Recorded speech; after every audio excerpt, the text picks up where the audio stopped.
But I do think it's important for everyone to find that passion, is to figure out what gets you out of bed.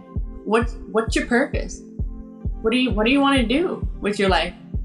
You know, like, do you want to get out of bed and stare at the wall? Is that your purpose? What lights that fire in you? Quite literally, woodburning does. Krista Webb, welcome to the See-Through podcast. Hello, Lance. Thank you. Yeah, I'm excited to finally be here with you in this digital recording space. Likewise. Yeah. Let's just dive right in. Let's right out the gate. Let's get an intro from you. Okay. Who you are. Well, I'm Krista. I'm a mom of 2 boys who are 12 and 10. And I'm a wife of, let's just say, maybe 16 years. And I got a dog, and he's a great friend to me. He's an American Bulldog Pit Bull Terrier mix. I know it's a mouthful, but he is such a sweetheart. And let's see, I live with an eye condition called retinitis pigmentosa. I have Usher syndrome, which is RP, retinitis pigmentosa, and hearing loss. I was diagnosed with Usher syndrome at age 19. I went in for some eye test and thinking I needed to get glasses. And they said that I needed to go see a different specialist because I was failing, I think like a field test or something. I'm not sure. Some kind of test I was failing. So when I got tested at another place, they took pictures of my eyes and everything, and that's when I was diagnosed. They said, oh yeah, you have this condition called Usher syndrome, and you're going to go blind someday. And I'm like, oh. And they explained that has to do with the Usher syndrome correlates with my hearing loss. And I've always wondered, like, why was I born deaf? I've always been curious, and I asked my parents, like, I mean, were you guys on drugs? Like, I just want to know. And I don't know. Now that I know, was I relieved to hear the why? Oh, now I have this condition. There's no cure. Okay. But when I was first diagnosed, I didn't believe it because I lived a normal life. I could drive. I could see just fine. And so that was when I was 19. And then in my mid-20s is when I stopped night driving. That's one of the first symptoms to RP is you lose your night vision. And then age 31, I hung up my driving keys for good. And I'm 37 now. So to just give you an idea where I'm at. So 6 years ago, I stopped driving and I was relieved. No more worrying that I was going to hit somebody or put my kids in a situation. So, but when I had to stop night driving, that was really, really hard for me to accept. And I think it's because, like, maybe this doctor wasn't full of BS after all. You know, like reality hit me. Like, I didn't want it to be real, but I had to stop night driving. So anyway, fast forward, and now I'm a white cane user, and I love it. Yeah, you. Thanks for sharing the timeline of that, because it's very helpful. Because everyone's vision loss journey is different, and I think a lot of people listening are on their own vision loss journey, or so it's nice to compare and contrast. I think people are just naturally curious about that kind of thing. Like, what age did this happen? What age did that happen? Right. And well, and people ask me that all the time. And and as to wearing hearing aids, I didn't mention this, but I've been wearing hearing aids since I was 2 years old. For a long, long time. That's all I know. I don't know what it's like in the straight up hearing world. I'm like in the in between the deaf and hearing world. So anyway, yes, it's been quite a journey. So quite a full life. You mentioned you've been married for 16 years, you said? Yeah. Yeah. You have children. Where are you located? Dallas, Fort Worth, Texas. Oh, okay. Yeah. Nice. Texas gal, huh? Well, no, I'm a sure I live here, but my heart's in Washington State. That's where I grew up. Okay. Yes, That makes sense to me. I feel like with your, and we're going to talk about it because you also do wood burning. I You know, do. I feel like that's a very Washington State type of thing. You know? Okay. It seems like it to me. Like I picture like people in the Pacific Northwest, you know, just with a lot of wooden furniture, you know, etching into the wood. Maybe that's just a stereotype I've created in my mind. Well, I've done a lot of art pieces with mountains and trees. You know, there's not a whole lot Yeah. of mountains and big trees here in Texas, and a lot of Texas is pretty flat. So Yeah, you can etch into some cactus. yeah, Yeah, I don't know if it would have the same effect. But yeah, so let's talk about that. So actually, before we talk about that, so you mentioned you have Usher syndrome. You know, I have retinitis pigmentosa. So I'm familiar with that. I talk about that all the time, as you know.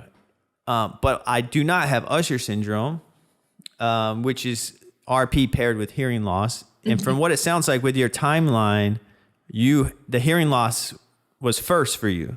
Mm-hmm. So you weren't diagnosed with RP until age 19, you said? Mm-hmm. Yes. So up until 19, you were experiencing hearing loss and you didn't quite know why. Right, but I was okay with it.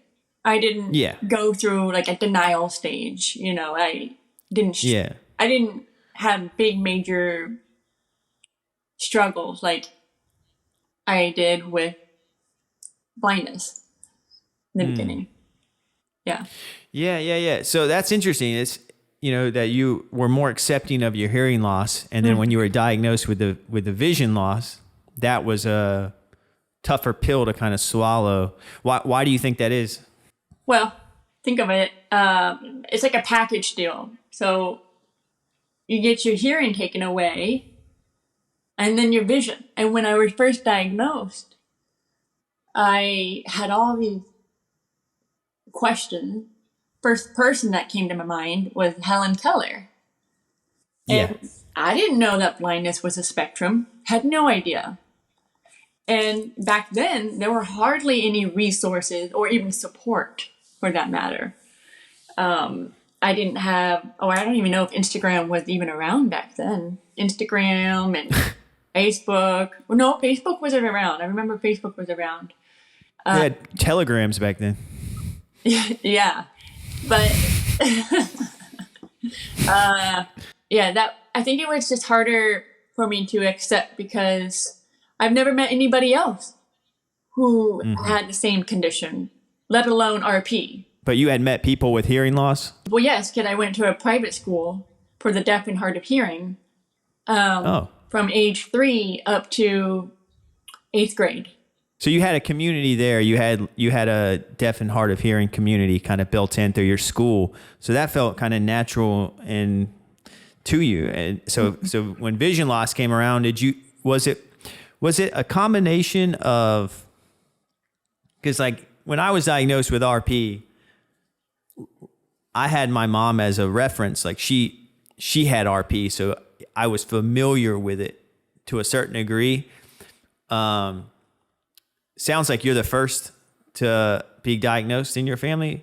That's correct. So yeah. You know, anybody with Usher syndrome or RP. So when that happens, it is truly like a true surprise. You know, it's like, whoa, I've never even heard of this condition, because like if my mom didn't have retinitis pigmentosa and then I got diagnosed with retinitis pigmentosa, that would be the first time I would ever have heard the word.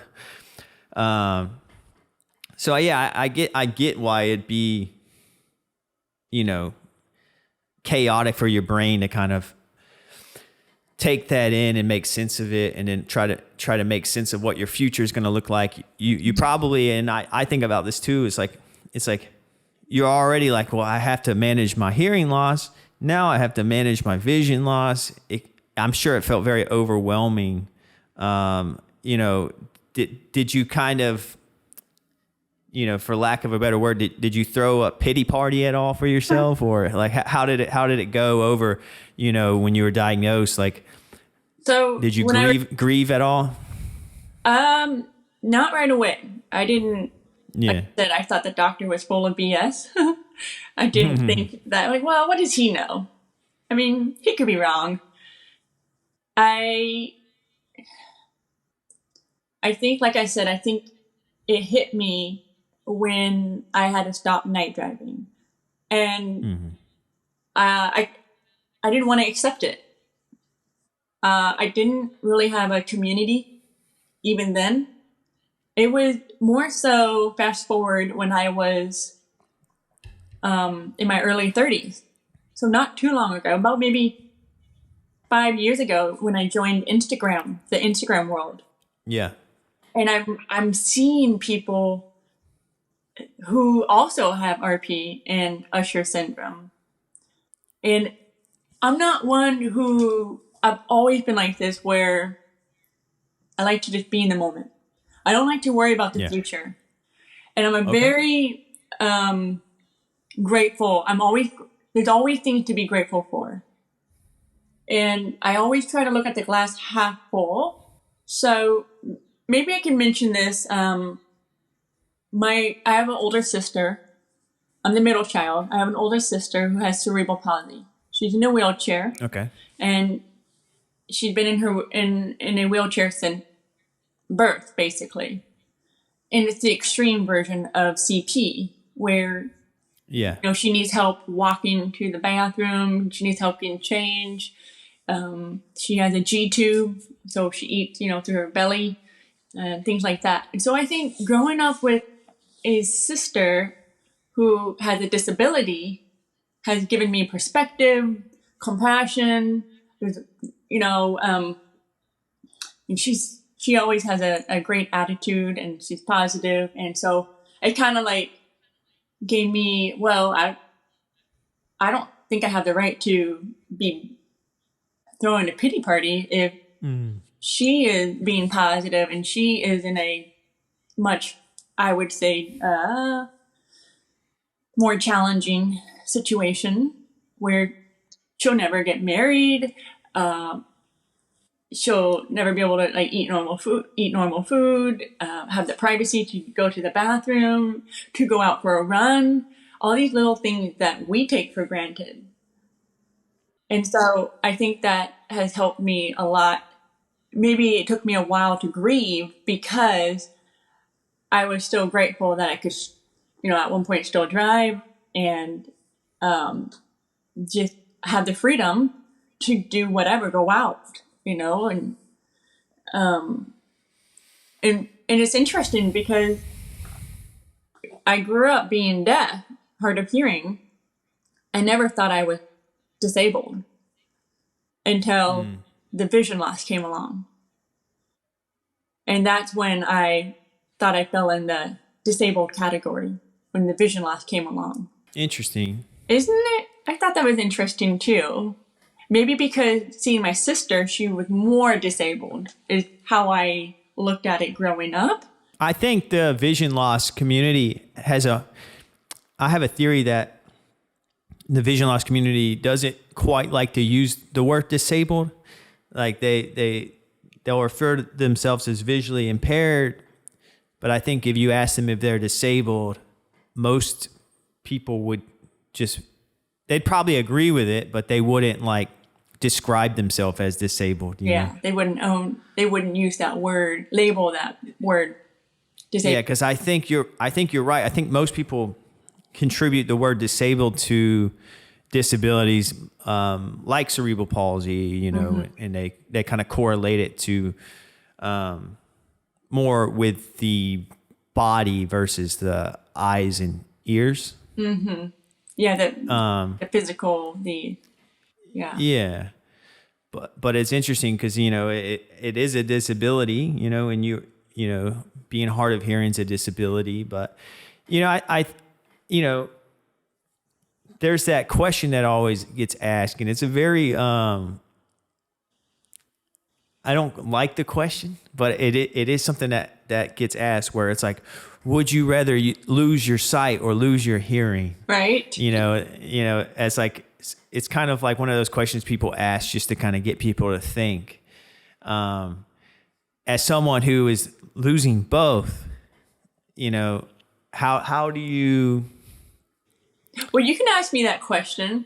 I know I've had that conversation with a number of people, including my husband, and he's asked me, like, if you had the choice, which one would you rather lose? And without hesitation, my hearing. And then my husband questioned, like, but then you wouldn't be able to hear, like, our son play music. He's 12 years old. He is phenomenal. He's been playing piano since 5, and he composes music, and he's a natural. Oh. He's so good. Wow. And so, but I know that deaf people can also enjoy music in different ways. They can also feel the music. Yeah. But with the vision, I feel like there's a lot you can do out there. I'm not saying that, when you're completely blind, but I think it definitely limits you. Like, for one, driving.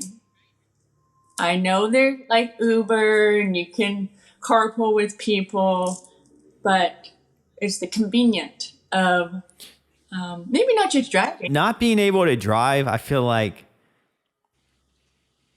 as much as people want to downplay it, it's a huge thing missing from a lot of people's lives. It's especially in a place like America where everywhere is driving. It's a driving centric society where it's like, if you want to go to the grocery store, there's no, like in my hometown where I grew up, there wasn't sidewalks, there wasn't a grocery store to walk to. So it's like everything was driving. You had to drive everywhere. So for someone like my mom, who was living in like, small town North Carolina, who can't drive, it's like that's huge, especially back in the day. Let's not forget that Uber and all these services are brand new, and Instacart and grocery delivery. This is all newer things. So, right. Yeah, not being able to drive, I think, is just massive. It's just a massive challenge to kind of have to overcome. But I am grateful for the delivery services from the stores. Yeah. They can deliver food, and that I can still shop online. I don't need to rely on my husband. Hey, can you pick up some this and this and this? I feel like I still have a say. I have a part if I just do it online. And will I ever get used to not driving? I think so. I think I'm okay with it at this point, but maybe it has to do with location, like where you live, and how accessible it is to get from point A to point B. So it sounds like your mom is not very accessible, right? There's no, did you say there's no sidewalk? No sidewalks. Yeah. And you got to cross over a bridge.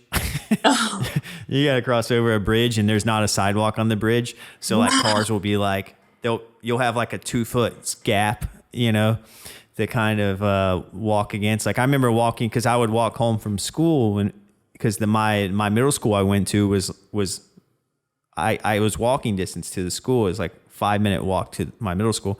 But walking home, sometimes across the bridge, I'd have to jump up onto the side of the bridge because cars would get so close.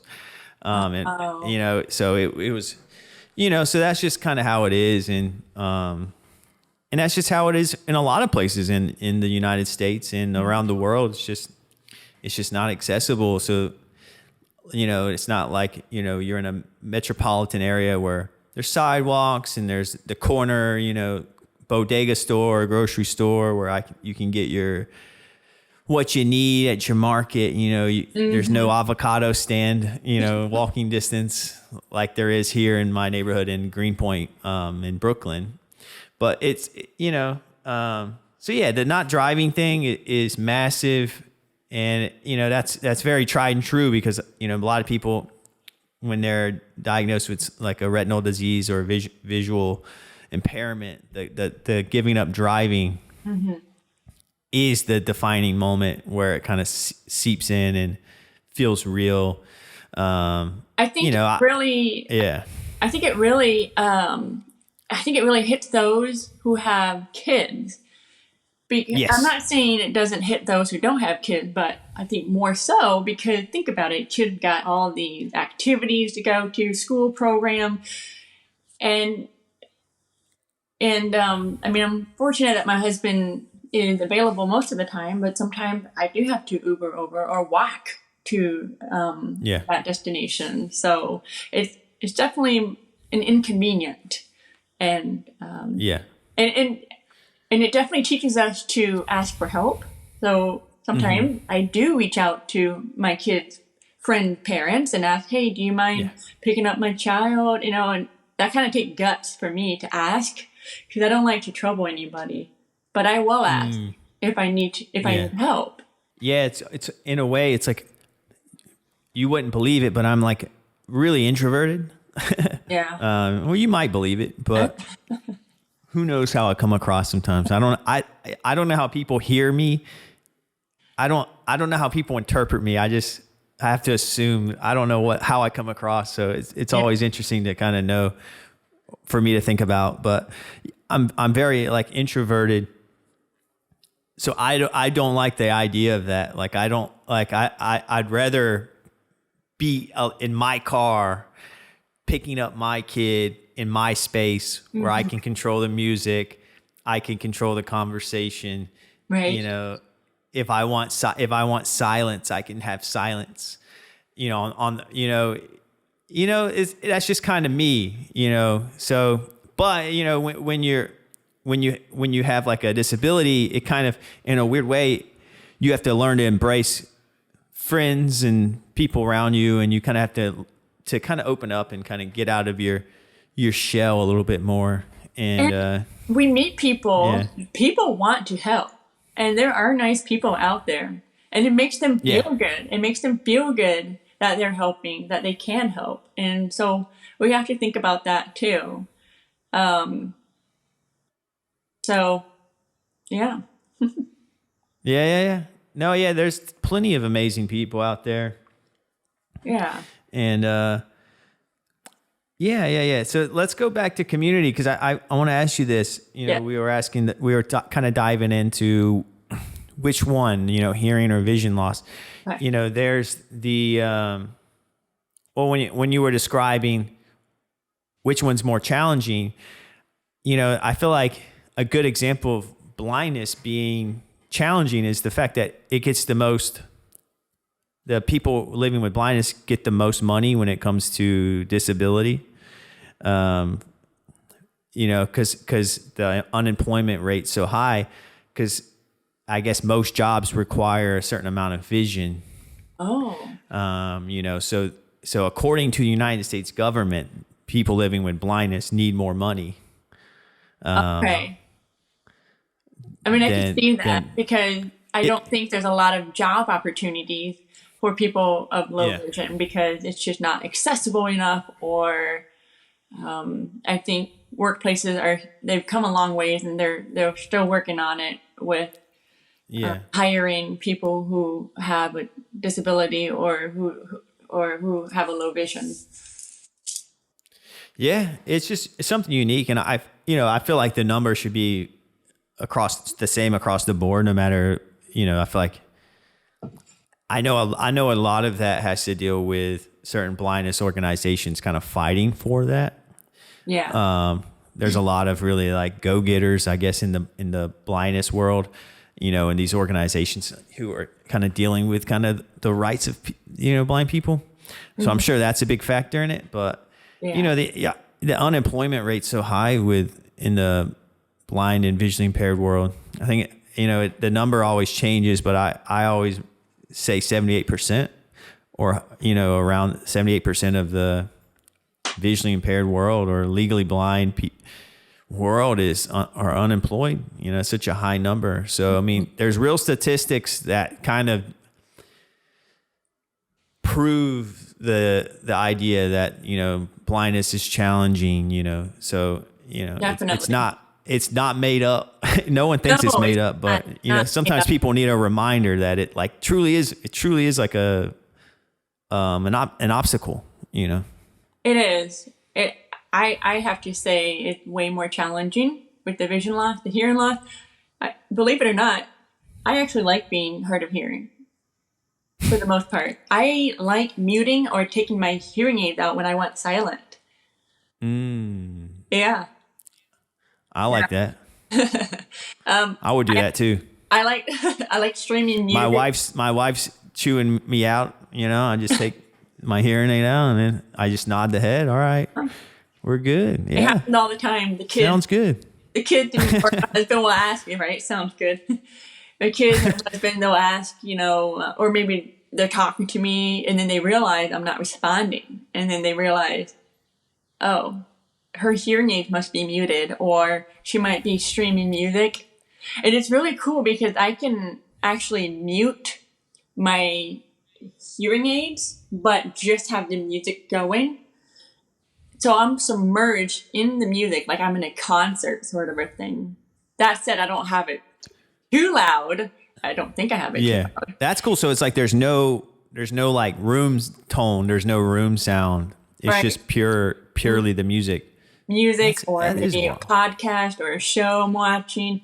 But then I can also unmute my aids where I can still hear the background noise and listen to what I'm listening to on the phone. Yeah, that's interesting. I've had a guest on in the past. His name was Pete Dankelson. Maybe I'm messing up his name. I'm just going to say Pete.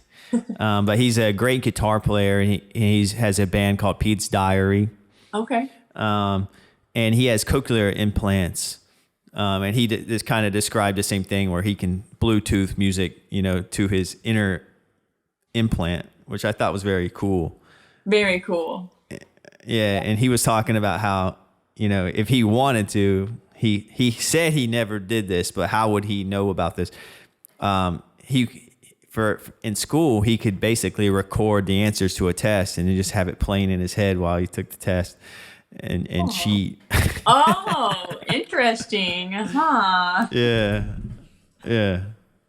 Okay, because they don't know that. Okay, they just think he's just wearing cochlear implant, but little did the teacher know he's actually listening to whatever. Yeah, and he said he didn't do this, so don't come after his diploma. Whoever's listening to this at school. But yeah, I mean, another thing I'll say is I just interviewed Dr. Hobie Webler, and he's big. He's a blind. He has a PhD in chemistry. But he describes himself as a sensory expert, where he's about, he doesn't have his vision, so he's really into kind of indulging in the other senses. So like, things like taste, like he'll do wine tastings where it's like it's all about the smell and the taste, and how does the air feel, what's the texture of the ground underneath him, how's the breeze, he's really focused on like the senses.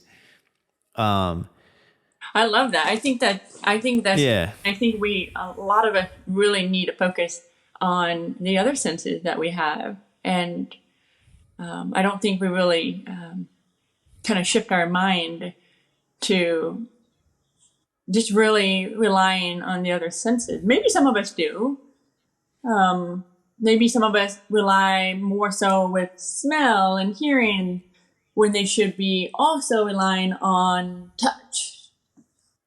I don't know. Yeah, it's just something to consider, that it's nice to kind of realize that you can still kind of have these fun experiences without vision. You just have to remember that, because it was like a statistic. It was like, I'm probably butchering this statistic, but it was above 80% of the information comes of like that you retain from, like, let's say you go somewhere new, like 80% of like, or 87% of what you remember is visual. So like 87%, you're like 87% of what, like, I'm butchering this, man, but it's like 87%.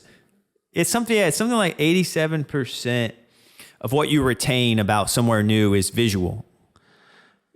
So, but it's not, that doesn't necessarily have to be the case, right? Yeah. It's just your people with sight it's just kind of a statistic kind of proving how much people who have sight rely on sight, you know. But you could remember sounds and temperatures and smells and things like that as well. But just for the most part, people rely on the sight of things. You're very right. Because with the little bit of vision that I do have, I do rely on my sight pretty heavily. I do tons of scanning, and I'm a pretty good scanner.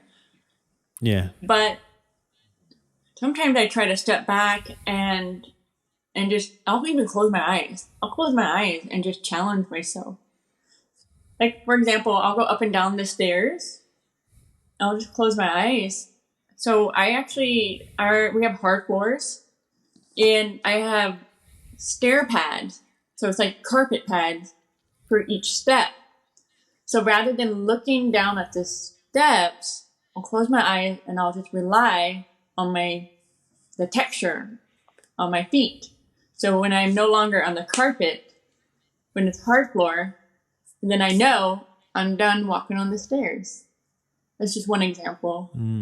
But I do notice that I can kind of tell when we go from one room to another if the lights are turned off or too dim. I really rely on the texture on the ground. Okay, am I on the tiles? Am I on the wood floor? Am I on the carpet, rug, transitional piece? So yeah, I'm with, what's his name? You said Mr. Dr. Hobie Wedler. Hobie, okay. Yeah, I think that's great. It sounds like we need to be coached by him. Yeah, he's really amazing. I would highly recommend giving him a follow. On his Instagram account has a lot of really cool things, and he's very smart, you know, and like brilliant. You know, some of the things he talks about is just fascinating to hear. If you just like random facts and knowledge on things, you know. So yeah. Well, he has a PhD in chemistry, right? Is that what you said? Yes. Wow. Mm-hmm. Yeah. So it was great talking to him. I was going to ask you because, you know, like I mentioned before, like, you know, I have RP. You know, I know plenty of people with RP. I don't know that many people with Usher syndrome. Do you feel like, because like finding a group of people kind of takes some time, you know, like, all right, well, like I have my RP friends, you know, do you feel like do you feel like you're a part of two different worlds or three different worlds or four different worlds? Because you have you know, it's like, I always feel like I'm in two different worlds because I have like one foot in the door of vision loss, and then I have one foot in the door of sight, because like I grew up basically with full range of sight. It wasn't until like my late 20s when I started kind of noticing peripheral vision loss. So I know what full sight is, and it, you know, right. And then so I kind of in both worlds. I'm in this kind of weird middle ground as I kind of head towards legal blindness, you know, because I'm not legally blind yet. Okay. And so I kind of feel like sometimes I don't feel like I'm visually impaired enough to be in the visually impaired community, but then I don't feel like I'm sighted enough to be in the sighted world, you know. And then for example, with hearing loss, you might have one foot in the door of hearing, not have hearing loss, and then you have the one foot in the door with sight, and then sight loss. You know, how do you manage all those different worlds and groups of people, like, you know, because things can be pretty cliquey, you know. You know, people like people in the deaf and hard of hearing community may just primarily stick to people in the who are deaf and hard of hearing, and people who are living with blindness primarily stick to people living with blindness. And even though like the disability community is this big group, it's still pretty cliquey. So I was kind of wondering, like, how do you manage, you know, being a part of two different groups, or, you know, or is it just one group and it's the deaf blind group, or, you know, is there separation between these things, you know? So growing up, I didn't know that I had RP. So I thought that growing up, I lived in the hearing world and in the deaf world. And I loved it. I thought it was fun because I could be in both different worlds. The deaf people are fun and they're full of personality and expressive and typically pretty, I feel, bubbly and positive. But then when I joined the Instagram world, I realized there's a whole different community out there. There's a bunch of different communities out there. And so that's when I joined, I'm a part of like the deaf world, hearing world, blind world, deaf blind world. You know, it's all over. Yeah. You're right. Yeah. So is it hard to manage? Maybe. Like I said, I just kind of live one day at a time, and whatever happened in that moment happens. Yeah. If I had to identify which do I feel like I fall in more, it's hard to say because I'm not completely deaf because I have hearing aids, so I can still hear. I don't use sign language anymore like I used to. I moved to Texas from Washington State where my deaf friends live. They live in Washington. Well, I think when we get older, everyone's moving from places to places. So Yeah. I don't really practice my sign language as much, but with my vision loss, as I'm losing my vision, I can't even like see sign language. And I remember this moment when I was living in Texas earlier on, and I got together with my deaf friends, and some of them, they can't hear at all. They just straight up sign. And I was sad because I couldn't communicate with them. I needed an interpreter basically because I couldn't see their hand. And so they would try to sign smaller so I could see their hands. Yeah. Or it depends on the lighting too, where we were. But it really bummed me out because now how am I supposed to communicate with my deaf friends if I can't see them signing?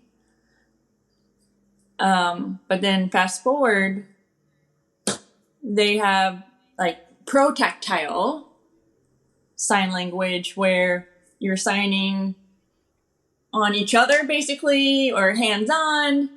It's still very new. The whole pro-tactile and tactile. So there's still ways to communicate for those who are completely deaf and completely blind. It's just more limited because it's not used as much today. Yeah, I think that example is kind of a perfect description of what, we were just trying to cover about, these different groups where you grew up in Washington State and you had these deaf or hard of hearing friends. And then as you kind of aged into the vision loss side of Usher syndrome, now it's harder for you to read the sign language. Yeah. So now that world is kind of fading away and along with your vision, right? Yeah, that would make me sad too. Yeah, for sure. But, like you said, luckily you have a, take it a day at a time mentality. Mm-hmm. Things happen in, it's like 1 inch at a time, basically. You adapt daily, and then it's not like you're hit with it all at once, so that is kind of a blessing and a curse of degenerative eye disease, is that you can kind of plan and accommodate for it, but it's also like a looming thing over you constantly, where how much is it going to progress, so you can find comfort in that you have the amount of vision you do have, but then you can also find discomfort in thinking about it going away. It's a strange place to be. And when it comes to Usher syndrome, with hearing loss, is that degenerative as well, or is that stable? So for me, it's been pretty stable for the most part. For some people, people who have Usher syndrome, they have lost a lot of their hearing, and they go from wearing hearing aids to cochlear implants, or some of them don't even wear anything, hearing aids or cochlear implants. It's a very interesting world in the deaf world. Some of them are very proud of not using, the devices to help them hear. I feel like there's so much I don't understand about, the hearing loss side of Usher syndrome. And Yeah. this is, I guess it's not a joke if I have to say it's a joke, but I was going to ask you, do you think there's any beef between, people with RP and people with Usher syndrome? Do you think, or do do people with Usher syndrome kind of roll their eyes at people with RP sometimes? It's like, No, oh, you just have the not at vision all. loss to deal with. Heck no. No? I try to explain to people who have RP. I just say we're the same. When we both got RP. Yeah. It's just, I got the package deal. I got the hearing loss along with it, but Yeah. I'm okay with it. I'm okay. Like I told you, I'm okay with the hearing loss. But the vision loss is something that you and I can still relate. Yeah. So no, I don't think there's any beef between the RPers and Yeah, it's just me being silly, but yeah, I guarantee you that someone out there is wondering about that. Yeah, I'm sure there's some people who have Usher and they wish they didn't have the hearing loss. And I mean, sure, there's pros and cons for everything. Any condition you have, I feel like there's pros and cons. Well, even with art, even myself, RP overwhelms me, and that's all I have to deal with. So it's like, if anything else happens, I think I'm kind of a hypochondriac in a way. And I think RP kind of plays into that, because I'm like, well, I have RP, so I don't want to have to deal with anything else. So it's like my knees, I have bad knees, and I always have to kind of factor them into how I exercise and whatnot. Okay. So I'm like, how do I even say that about my knees? I'm like, how do I have bad knees and RP? Right. It's like, I'll get a cavity. I'll go to the dentist. I'll get a cavity. I'm like, how do I have a cavity and RP? It's like, I'll just say that about it. About anything. You're right. It is frustrating. We're like, oh, are you serious? Now I gotta deal with this and this. Come on now. Give me a break. Yeah. It's like, I had knee surgery a few years ago. And, imagine if you tore your ACL and you had to have a brace, but somehow navigate with a cane. It's just I guess the point I'm trying to make is, when you have something that you're dealing with, it makes you paranoid of adding stuff to the list. Yeah. So when it comes to Usher syndrome, as someone who just has this vision loss side of things, if I was diagnosed with Usher syndrome, I would probably feel even more overwhelmed. Do you ever have to deal with that? Well, because I'm so used to being, hard of hearing. Yeah. Yeah, I like that. But the whole vision thing, it comes in waves. Okay. So some days they're easy days, and other days super challenging. Why me?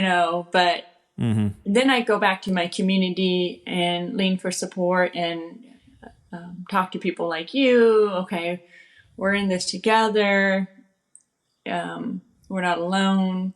Yeah. We're not alone. We're not alone. And I think that's massive. You've mentioned Instagram quite a few times, because that's such a powerful tool.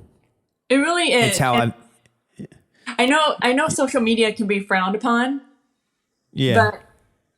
But then if you hear about the positive behind Instagram, it's really brought me to meet people like you, people all over the world, not just in the U.S. And we're connecting left and right. And sometimes I meet with them in real life, and it's very cool. Like, okay, so we met on Instagram, and here we are. We're about to, meet in person. Mm-hmm. Oh, there's like two worlds now. There's like the social media world, and sometimes when you meet in real life, it feels fake. Like, sometimes the social media feels, it's like, hey, you're not supposed to be in front of me. You're supposed to be on my phone. Right. Well, and the thing is, with the phone is I can see more on the phone. And in person, I can't see all of them. But it's just something special about being with somebody in real life, too. Oh, yeah. Mm-hmm. Yeah, if I could, I would love to. I wish my podcast was in person, I've only was able to do one in-person interview so far since I've been doing this thing, and I've been doing this podcast for 4 years. I mean, a big thing was I started during COVID. So it's like, that's when like Zoom got popular. And so these kind of remote recordings are pretty much normalized now. Like people are kind of used to podcasts being in like remote spaces. Whereas I feel like pre-COVID podcast was, you had to be in the same space. Or at least it felt like it to me in terms of, or at least popular podcasts. It's nice that I can do this remotely because I can talk to people from different states and around the world. But there's something just nice about being in the vicinity of each other, the same room. Mm-hmm. It just adds a new element to it. But we do what we can do. And sometimes if you can only communicate, via online channels, then that's what you got to do. And if you can meet in real life, then that works too. But I think the most important thing is just you're finding people that you,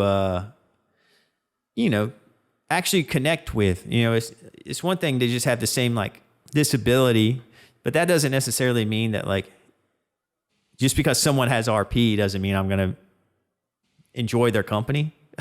And I'm glad you mentioned that because pretty recently I had a good conversation with a friend. Just because they have the same condition as you doesn't mean they're your people. Yeah, exactly. Yes, you can relate one level, but going in a deeper level, you may or may not get down there with them. You may not connect with them. So I don't know. It's kind of giving me some perspective. Just because they have Usher syndrome or RP doesn't mean they're the person I want to really invest and spend my energy with. Oh yeah. I mean, that's the thing about, the disability community itself, like as a whole, like everyone included it's the most diverse group because it's every walk of life. Right. Every type of, there's every type of ethnicity, sexuality, political views, like it's and then it's literally everyone, and everyone can have different opinions. So like, like you said, so like the disability, having the same disability itself, you can relate to elements along with that, but that doesn't necessarily, that's only going to go so far in like a friendship when you're like having a chat over like a coffee or a drink. Like you can't just talk about like your disability forever. You got to kind of have other things in common. Mm-hmm. And Instagram is a great tool to kind of find those people because you'll come into contact with such a variety of people, and then certain people will stick out to you, and then you'll kind of naturally kind of keep certain friendships going. I've talked to so many guests on this podcast, and it's I like all my guests, but it's like there's certain guests I talk to that I stay in contact with, and then there's certain guests we talk the one time, and then that's the last time I ever hear from them. One time and done. So it's just kind of what happens, and some of that's on me. Some of that's on me because, like I said, I can be introverted and I can get kind of stuck in my that's what I was workflow. Hey, you figure out what's best for you. Yeah. But so when I joined Instagram about 5 years ago, September, 5 years ago, I had no idea what I was getting myself into. I feel like I was kind of late in the game joining Instagram. Yeah. And the only reason why I joined Instagram was I wanted a platform, a place to just share some of my woodburn art that I was just getting into. I just wanted a place, like a blog sort of a thing. Yeah. And then all of a sudden, people are like following me. I'm like, what is going on? 20 people are following me? Wow. I have 6 likes on this post. They liked this art? Dang. And then I remember getting 100 followers. I'm like, whoa, okay. And then pretty quickly, I got involved with the Burn Club because I'm a woodburn artist, and I was connecting with other woodburners around the world. And so that was kind of like my community then. And then maybe a year later, that's when I started using, I was still, learning Instagram more, like, because we don't learn how Instagram works in school, how social media works. And so here I'm figuring out, okay, maybe I need to start using hashtag blind artist. And maybe I was just, starting to take ownership, being proud of my disability, and, I will do like retinitis or hashtag RP or retinitis pigmentosa. And that's how people were finding me. And then I was finding other people, other blind artists. And I realized, I don't need to just connect with woodburning artists. I can also connect with the blind community and the deaf community and the deafblind community. And my woodburning communities, it's slowed down quite a bit. It's not really my focus with connecting with other woodburning artists as it is with people who have blindness and deaf too. But blindness is more, like we were talking earlier, it's more of a bigger challenge, I would say. Maybe? Yeah. So I think I'm finding more people I can relate with, vice versa, who have a low vision than I am with people who are deaf. Okay. It's easier. You find it easier to connect with people living with visual impairments. Yeah, I think we become more vulnerable. It's more challenging, using your white cane. We got all these stories to share, things that happen in public. This happened, that happened using my white cane. And other people can relate, or they got stories to share too using their white cane. I know I talk about my white cane a lot, but like I said, it's a great tool for me, and I won't leave the house without it. And it's definitely boosted my confidence to get out there. 100%. I know you've named your cane. Yes. My cane name is Freedom. Nice. Because it gives me the freedom to navigate this world independently. And it's also, fun to say, oh, I need my freedom. Or, a husband will be like, hey, don't forget to grab your freedom. So it's kind of fun. Yeah. I love that. I like it. It helps, build that relationship with your white cane when you have a name for it. I think it does. Yeah. And outside of your wood burning, like, which we're going to talk about in a second, you post content about using your white cane. Like, you had a viral video happen where it hit 1 million views on Instagram, and it was a video of you using your white cane, and you were going through like an intersection, and like a car was blocking. I think that's what happened in the video. Yes. And I was gonna ask you about that. Like, one, like, what made you decide to film that reel? And then 2, what did you learn from the comments? Because the comments were kind of wild on that one, and I think we can learn a lot about how society views blindness based on some of these comments that, I see in your video, other people's videos that go viral. Let's talk about that a little bit. Yeah. Okay. So the reason why I took footage is I do a lot of walking. I don't live that far away from that intersection. And I was walking, I think I was walking to a CVS. It's just right there at that corner.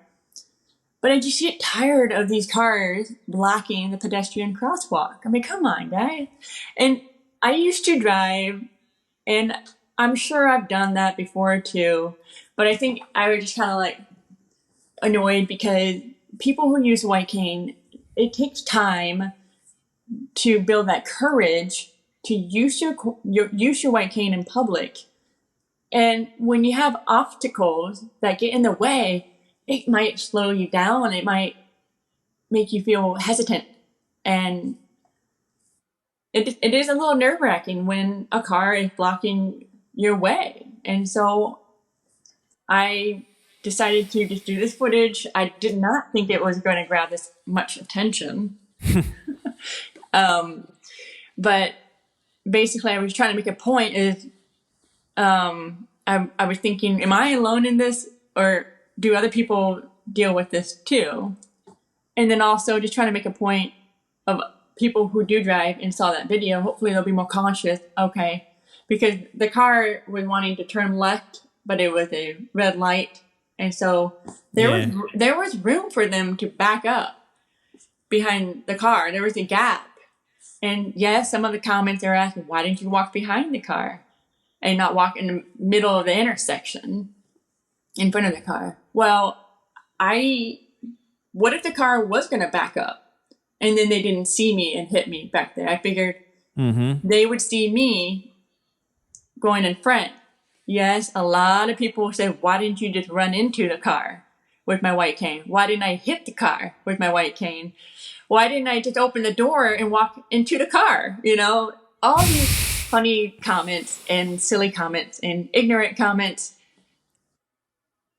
One reason why I didn't want to just whack the car with my white cane, and this is a big reason, is I feel like I'm representing the blind community, and it's a busy intersection that a bunch of drivers would have seen this blind person hitting the car, and I don't want them to think that all blind people are, quote, violent like that. So, I mean, there's a lot of different ways I could have handled this situation. One, I could have not crashed and waited for the next cycle, but every other car would have been blocking the pedestrian crosswalk. I'm trying to say that it happens all the time. And okay. So that's why I just felt like making a video. So the comments that people were making, I actually didn't read them all. There's over 2,000 comments, and I didn't want to waste my time, especially some of the, well, it only took a couple hurtful comments to tell me not worth reading the rest of the comments. Yeah. You know, a lot of them were claiming that I was a fake. I wish I was faking. And they're saying you're faking because you're still able to see the car, and that if you were truly blind, you wouldn't have seen the car. Right. Is what the comments insinuate. Yeah, that's kind of what I wanted to bring this up because, you know, and this is tried and true, and it's almost overly said, you know, in the community, but there's a reason for it. But you know, the blindness is a spectrum phrase is really, if you want to be honest about it, only truly known in the blind visually impaired community. So it's a message our community is trying to put out there to kind of educate people, so people don't make those comments and understand that, hey, you know, you're working with a small field of vision, so you need the white cane. But yes, you need the white cane, but you also could see that the car was blocking the intersection. And so it's hard for people to wrap their mind around.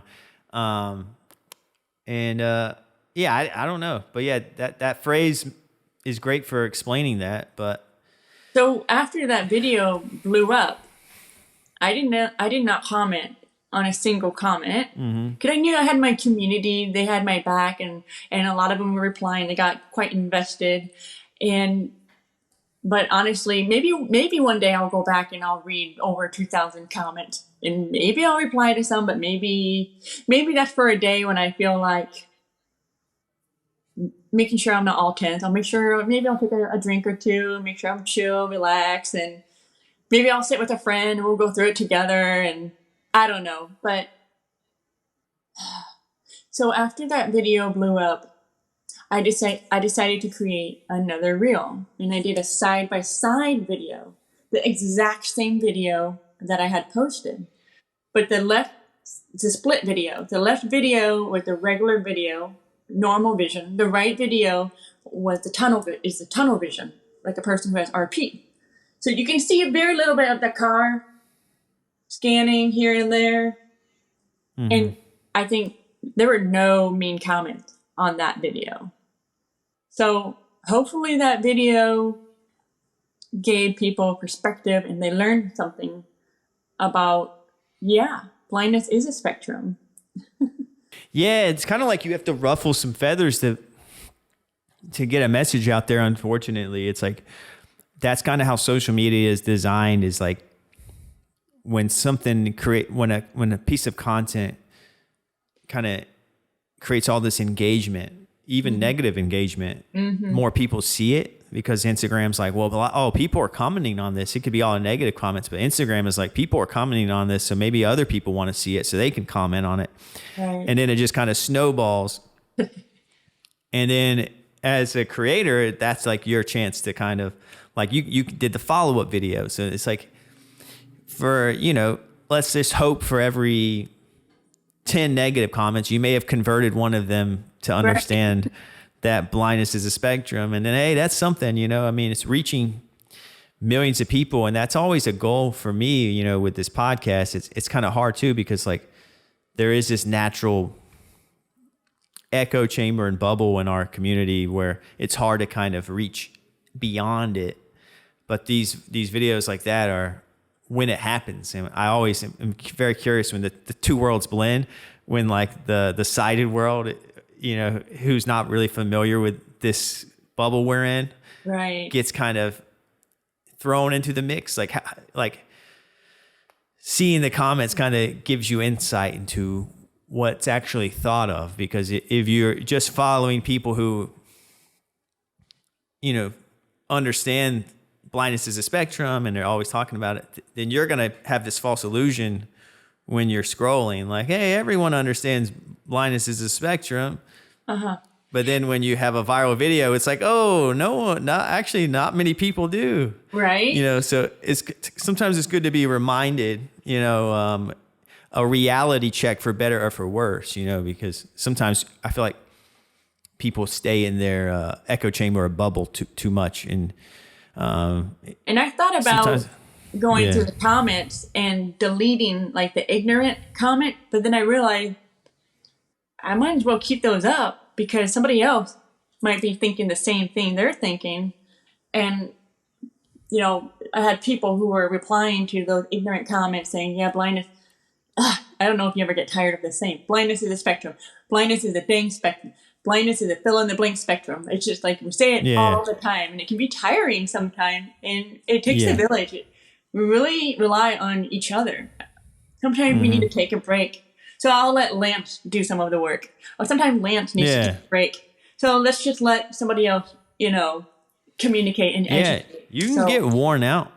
It can be tiring, for sure. And you can even get worn out of like the phrase, like I get tired of hearing it sometimes. Even myself, I'm like, if I hear about how blindness is a spectrum one more time, right? Like I'm even tired of it. Yeah. We think of it all the time. We say it all the time, but then we're talking to somebody who'd never heard of it. And we're like, here's an opportunity. Got to educate. Yeah. Yeah. Yeah. And, and at the end of the day, I also want to remind myself and everyone listening that it's more important to educate the people close to you, the people you're spending your day-to-day time with, the random person on Instagram who's posting a mean comment is not in your day-to-day life. So if you have like a best friend who doesn't understand blindness as a spectrum and says you're faking it, then that's obviously something you need to address. Right. 100%. But you don't necessarily need to address it to the random person in Arkansas who, commented on it, so it's just, I always like to remind myself, like, if you have to prioritize, obviously it's the people close to you because that's who's going to impact you and kind of shape your daily life and your mood. And you need to have people around you who understand and support you. And that's most important, way more important than social media, you know?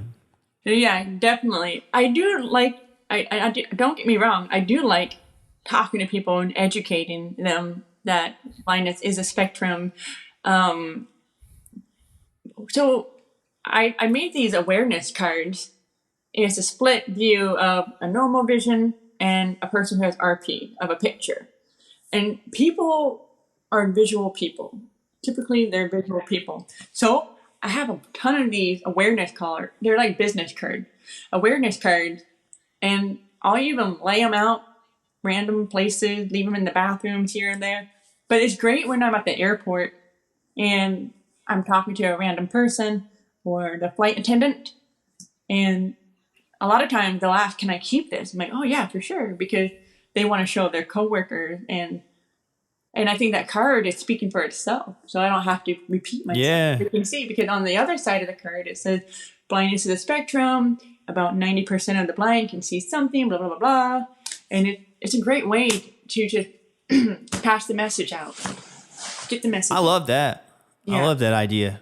Mm-hmm. I might steal that from you. You should. I highly recommend it. No, for real. I tell people you're more than welcome to, do the exact same thing as awareness. You might want to do a different picture because it's a picture of me, and you can do a picture of you or your dog, and to show, okay, this is what a person who has normal vision, they see this. A person who has RP. I've thought about creating these awareness cards where a person who has RP, they go through stages. So like, I've explained to people, yeah, my vision used to look like looking through two paper rolls or paper towel rolls or toilet paper rolls, right? They're bigger. But now I tell people it looks like looking through two drinking straws. So it's really small, a lot of scanning. Yeah. So I've thought now about you got to update your cards. Like show the different stages, like how much you can see here, and then over time it's smaller and then smaller and smaller. Yeah, I think that's great because people are visual learners, and that card would be very. I say pictures are worth 1,000 words. So it's like, right. You could sit there and describe it. It's like, it's your peripheral vision is diminished, and when they or you see can it, just show a picture. Oh wow! And I always have to explain, this isn't perfect, this isn't exact. It just gives you an idea. yeah, and it's very instantaneous. Probably people connect the dots, and okay, that's what you see. Yeah. So that's how you can see that you can see me. Right. But that doesn't necessarily mean that you can just sprint in a crowded room and not run into anyone. I love that because some people wear shirts, like I had a past guest, Ben Fox, and he wore a shirt that said almost blind. Oh. And then he made a website called Almost Blind, and then it would like direct people there. So then they would look it up, and then when they would go to the website almostblind.com, I don't know if it's still a URL. I'll have to double check. If it is, it'll be in the show description for those listening. But so you would click on the link, and then it would describe that would be his business card, where it's like, he'd wear a shirt almost blind, and on the back it would say visit it. And if people did, then they would learn about it, about RP and all that. Yeah, I love that. Which I thought was really cool. For sure. Very simple. Very simple. Almost blind. I like it. Almost blind. Yeah. Because it's so hard to describe, and that's the biggest challenge, I think, for the RP community or Stargardts or these retinal eye diseases that vary between person and person, and where it's involving pockets of peripheral vision loss, central vision loss. Sometimes people with RP have central vision lost, so it's confusing, even for people with the conditions. It's confusing to kind of how do you describe your vision? It's hard to describe it, and you're the one living with it. So if the most simple way, like your car, is a brilliant idea to kind of help teach people. So I love that. I got various kinds of cards. So one of them is it's just a comparison with normal vision and a person who has RP. I also got a card. It's split of 4 photos: normal vision, macular degeneration, cataract. Mm-hmm. No, and so I'll carry that around too, just because I want to explain to people that there are different kinds of blindness. Yeah, and see, there's so many layers to it. I remember posting something on Instagram. I think I did like a split of 6 different photos, and I got comments from people. Well, why didn't you include this blindness? Or why didn't you include that? I'm like, there's only so much I can do, guys. And plus, I've never heard of that blindness. So maybe you are totally welcome to create something similar Yeah. like this and use your condition and Yeah. teach me. You can educate me. Yeah, that's a good point, because if you describe RP, for example, to someone, if your card was a demonstration of RP, then let's say for the flight attendant, you gave the card to the flight attendant. They're like, "Oh, I understand legal blindness now. It's when you just see a little bit in the center." And then they meet someone with Stargardt's, and then it's the opposite, and they're like, "Wait a second, I thought it was essential vision." So it's just like it's almost an impossible task to kind of really Right? encapsulate and demonstrate the whole thing. So, it's best to specify. I mean, you could specify, how it pertains to you and your condition. And then it's up to other people. If the person with Stargardt's wants to have their own card, that's on them. That's kind of how I would do it. It's kind of hard to kind of speak for everyone. So sometimes it's just like, at least get your ducks in a row, Yeah, for sure. It takes a lot of time and energy to educate. And it just depends on the time. It just depends where you are. If it can be a longer conversation with this person, it depends on your mood. If you're in a mood to chat with this person, or if maybe you're in a hurry, you don't have time to chat with them, so you just give them a card really quick. Here's a card. Yeah, I love that. Let's talk about your wood burning, because one, it's awesome. Thank you. If for those listening, there's some pieces of your art hanging on the wall behind Krista right now on the YouTube version of things. So let's talk about that. Like you're dealing with legal blindness, yet you're doing a visual art. How did that come to fruition? Okay. So 2019 is when I started wood burning. 2018 is when I stopped driving and shortly became legally blind. So think about it. Okay, stay-at-home mom, kids are at school.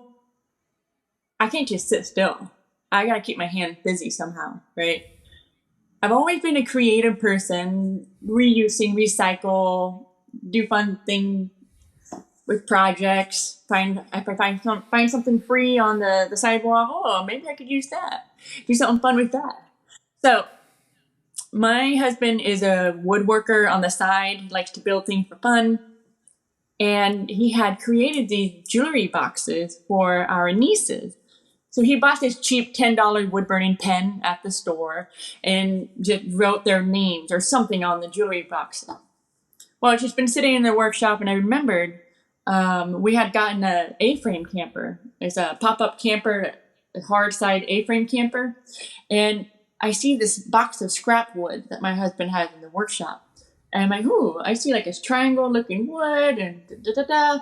This would be a cool like wall decor for our new camper that we got at that time. So I assemble it, da-da-da, and then I asked my husband, like, hey, you got that wood burning pen. Can you outline this and that? And he was busy at the time. Like, why don't you just do it? Really? Okay. So I plug it in, and I'm like, what the heck? How do you get this to work? It sucks. I hated it. I'm like, this looks horrible. I don't understand how it works. So I go on the Facebook group, wood burning, pyrography wood burning, right? And my mind blown. I mean, you picked a topic for me to talk about. So here you can tell I'm pretty passionate talking about wood burning. And it became like my new religion. And I wanted to learn everything about wood burning. What kind of wood to use, what kind of wood woodburn pen to use. The prepping involved, you have to make sure it's all smooth, what kind of finishes to use. So, I mean, I could bore you to tears all day long with the different tools to use for wood burning. And so that's how I got into it. It was before COVID when I started creating some pieces just for myself. Giving is my love language. And I had 2019 September when I started wood burning. Well, November, Thanksgiving, I created these individual keychain for my family and relative for all of us to come together, but I made it into a game. And everybody had different keychains, and they had to figure out whose keychain was for who. Oh, my uncle's a big 49ers fan. That's got to be his, the 49ers fan. Oh, there's a piano. That's probably for that kid who really likes piano. Oh, that's a husky. Somebody has a husky pet. It's got to be for that person. So it was a fun game that I had wood burned on these keychains for everyone to figure out whose keychain was it for who, and they loved their personalized keychain that they could relate to. Yeah. And it made me feel good that they actually recognized what was on the keychain. Like, it looked all right. And, a couple of them like maybe teared up, and they loved, like their pet. It was like their favorite ones. And I don't know. So I decided, I think people were telling me, you need to create and sell some of your art. I'm like, really? But I just like creating. I just want to create and just give. Oh, I might as well. Okay. So I started slowly selling some stuff on Etsy. And then later on, I decided to boycott Etsy. I decided to join the bandwagon with other people who were boycotting Etsy just because Etsy, they take a higher percentage of fees and things. And I'm like, well, I don't need How much Etsy. percentage do they take? I don't remember. I boycotted Etsy a few years ago. I get enough business on Instagram, word of mouth. Okay. And I don't want to overwhelm myself. I purposely do that. I pace myself because wood burning is my therapy. And if I'm overwhelming myself, then I'm not going to enjoy wood burning. And so it's been a goal of mine to always pace myself with wood burning. And yeah. No, I respect that. I think it's hard to find that balance between something you're passionate about. Honestly, it's like a way to preserve that passion is to protect it. And Yes. if you're too reckless with it, where you just go, almost all in, 100% speed, go with something, you'll burn yourself out very quickly, and then you're at risk of losing that passion forever. Right. So right. Yeah, I think that's a good way to think about it. Especially if it's your therapy. Because I could imagine that. You get the vibe just right. You're planning out your idea, and then you start etching. You kind of probably get lost in the process of it. Which I think is really awesome. Yeah. And a lot of people don't have a hobby like that they can just get lost in. Yeah. So, would you recommend other people to try out wood burning? Or if wood burning doesn't sound like their cup of tea, what would you recommend in terms of like finding like an artistic hobby or side hustle, for someone to maybe pick up, as like, for example, podcasting is my like thing that I do on the side. And I know, so it's like, there's a lot that goes into podcasting. I like you, I can get really passionate about podcasting and talk about podcasting and like the theme of podcasting as a whole. But I can safely say it's not for everyone, cause it's very, computer centric, and some people can't stand to sit down for hours at a time doing editing, things like that. So there's something for Yeah. everyone out there. But who do you think would enjoy wood burning? What type of person? Okay, you have to be patient when it comes to wood burning. If you don't have patience, find a different hobby. Okay? Wood burning is a slow process. When you're burning, you don't want to rush the process with the wood burn pen. So I tell people, it's not like a marker where you can just fill it in. The wood burn pen is hot. Okay, so basically the Yeah. pen is burning. It's burning down in the wood. So you gotta, depending on the heat of the wood burn machine. Oh, I guess I didn't mention early on. So when I was learning about the different wood burn pens and stuff, I had my husband had that $10 cheap wood burn machine. Well, I had upgraded to a $300 wood burn machine, and boy, did that make a difference with being able to control the temperature. Because you couldn't control the temperature. So this goes really, really, really hot. So one who is willing to be patient and Okay. wanting to learn, because you're gonna have to learn. You're gonna have to figure out what wood you like to burn on. So I like burning on cedar or maple or basswood, but a lot of wood burners don't really care for pine wood or maybe oak. Oak is okay, but it's hardwood. So everyone's different. They figure out which is their favorite kind of wood to burn on, what kind of pen they like to use. So it's not meant for a person who is totally blind. You have to have some vision. Mm-hmm. So fortunately, I have a little bit of vision left where I can still see the wood burn pen on the wood. I do have to use my camera a lot to really see the overall area. Yeah. But like I said, I don't know how much longer I'll be wood burning. So when I'm done wood burning, I mean, you better believe it, I'll probably find some other hobby that I'll become passionate about, which I've already, my husband and I already kind of discussed what we might end up doing, but I'm not quite ready to jump the gun yet. I want to keep wood burning as long as possible. But I do think it's important for everyone to find that passion, is to figure out what gets you out of bed. What's your purpose? What do you want to do with your life? Do you want to get out of bed and stare at the wall? Is that your purpose? What gives you that? What lights that fire in you? Yeah. And quite literally, wood burning does. But that's awesome. Yeah, I just love it. And what's nice about wood burning is because it does force me to slow down. It forces me to just kind of process life, and I like listening to podcasts, music while I'm wood burning. So that's kind of nice. I can multitask. Like with you podcasting, obviously, like right now, and you can't multitask too much, right? If you wanted to watch stuff or listen to music, you really couldn't. Well, actually, right now I got HBO going on my phone down here. I've just been watching it. While you're. No, I'm just joking. But yeah. No, I get what you're saying with multitasking, because with video editing, like with audio, like with podcasting, like I love to listen to music while I edit. But a lot of the time with video editing, or especially with podcast editing, you have to hear voices.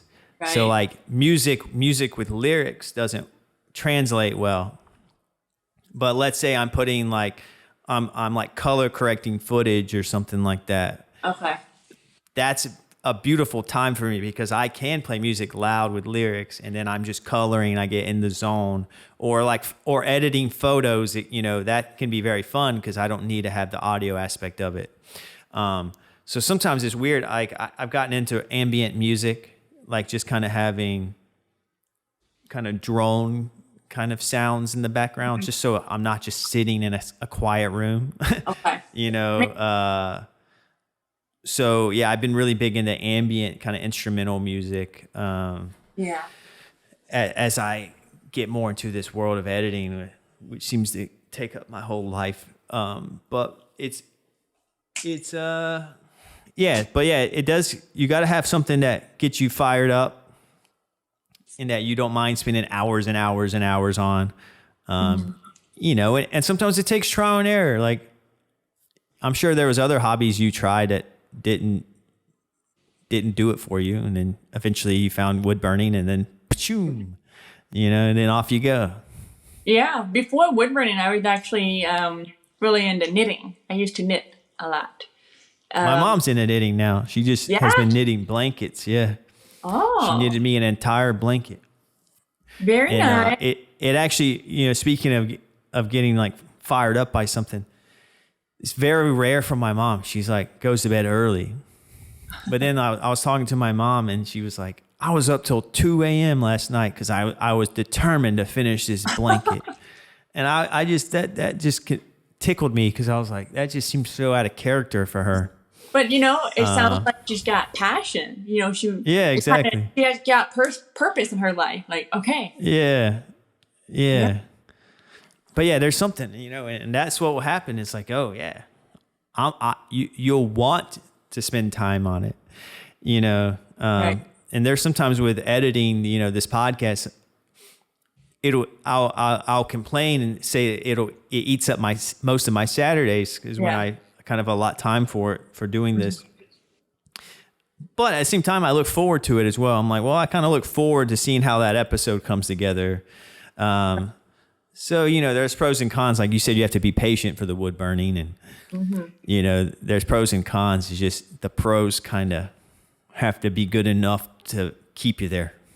And I think it's important to enjoy the process, whatever the hobby is or whatever you're working on. It's the whole process. But if you don't enjoy the process, I mean, sure, the end, it usually typically rewarding, whatever it is. Yeah.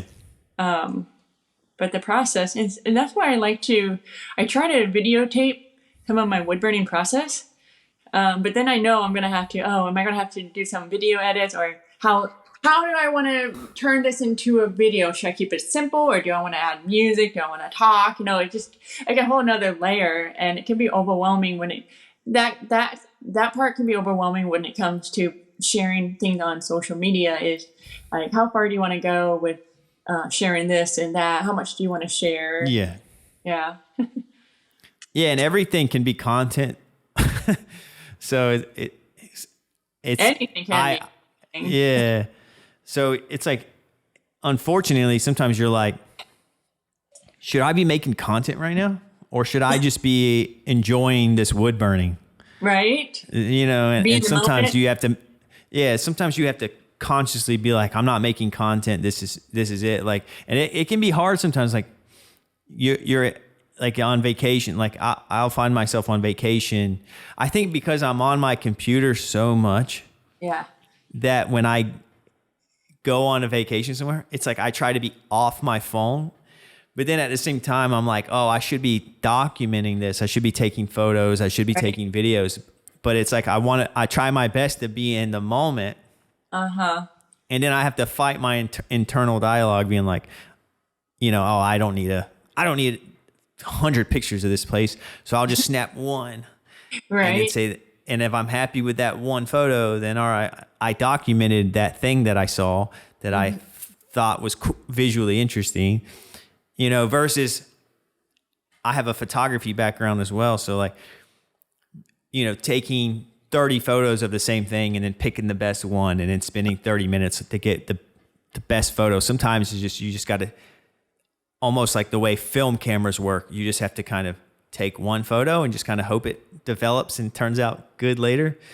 And sometimes your best shots kind of happen like naturally like that, versus like, you know how it goes when you take a selfie and you're like, you know, you take 20 selfies. I mean, not me personally, but like I see like my wife do it, or like maybe you take yeah. But speaking of photos, I get overwhelmed when I have too many dang photos on my phone. And so when we go, say, on family trips, and say we ask somebody, can you take a picture of the family? And they take like 10, 12 photos. I'm like, oh my gosh. And here's the thing. I'll like choose the first one, and my husband will be like, oh, so-and-so is blinking. I'm like, well, I didn't notice they were blinking. And so now what I do is I give my phone to my husband. We clean it up.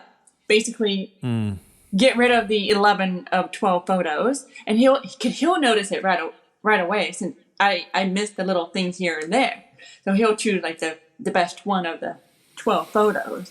So I get overwhelmed when I have too many photos on my phone. In fact, I'm pretty proud of myself. Last week I spent I had like about 3,000 photos and videos on my phone. I don't know if that's a lot to you or not, but to me, that's a lot. And I finally went through it and backed them up on a hard drive, and now I'm down to 700. I'm very happy. Much more, just that free space, I guess. I don't know. I just feel overwhelmed when there's just too many. Yeah. You're curating your art collection. Yeah. That's what it's like your photos. You're just like, these are the ones that I want. Because it's just content, and Instagram, it's just, you're just kind of can destroy your camera roll on your phone. Well, and I forget that, I forgot I took these pictures, or I never even looked at these videos, because out of sight, out of mind. And I don't look at my photos hardly. So. Well, Krista, we've been talking for an hour and a half, and I wanted to end on a question that I already know the answer to, but I think it's a good philosophical question for you. Oh, okay. And you talk about it on your Instagram, but can blind people do art? Yeah. Like I said, I think it depends on what kind of blindness they have and what art it is. But there's blind people who do pottery. There's blind people who do digital art. There's all kinds of different art out there. There's blind photographers. So if I become completely blind, I will not be able to woodburn. There's no question about that. There's no way that I can, because what blind painters do, they can feel their paper or their canvases. They can feel their paint. Well, that's a bit dangerous with wood burning pen. It's a bit hot. I will literally burn my finger if I'm touching the pen. So yeah, blind people can certainly do art. Hell yeah. Hell yeah. Yeah, that's awesome. I love this conversation. It felt very organic. It felt like free flowing. Thanks for your time. We're going to wrap this up. And where can people follow you? I'll have a link in the show description for quick links to like your Instagram and things like that. Yeah, just Instagram, blindlove.woodburning. That's it. Okay. Yeah. And if people are interested in maybe reaching out to you for, a piece of art, do you have space in your calendar? Are you accepting kind of inquiries like that? So it comes in waves. So currently I am taking small orders, but not bigger orders. When the holidays approach, usually I'm booked up pretty quickly. Mm-hmm. So it depends what kind of customs they want done. Okay. Thanks so much for your time. We'll talk soon. All right. Thank you, Lance. All right. Bye-bye. Bye-bye.